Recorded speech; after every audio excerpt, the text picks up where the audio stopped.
It's weird how you start to notice things when your routine gets disrupted. I've always been a night owl, but this week, insomnia's had me pacing my apartment at impossible hours, staring out the window into the inky dark. That's when I noticed the flickering from across the alley.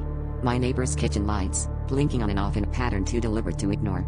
At first, I thought it was faulty wiring, until I realized the flashes followed a rhythm. Morse code.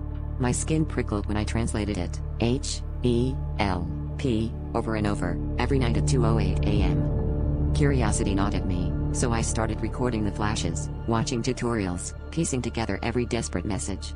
I never saw the neighbor, just the light, always at the same window, always the same plea. I debated calling the police, but what would I say? My neighbor's lights are flickering in Morse code?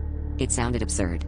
Still, I couldn't shake the chill that crawled up my spine each time those frantic blinks cut through the darkness, begging for someone, anyone, to listen.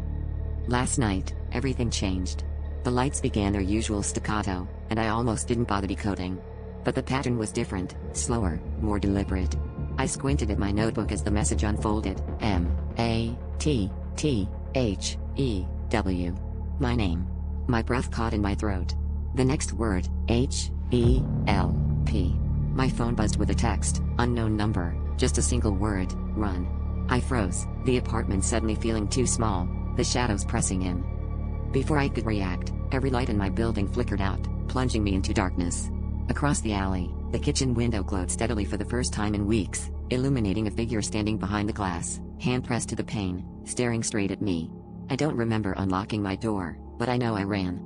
As I stumbled into the street, I looked back just once. My own apartment window was now lit, blinking, spelling out a new message in Morse, too late.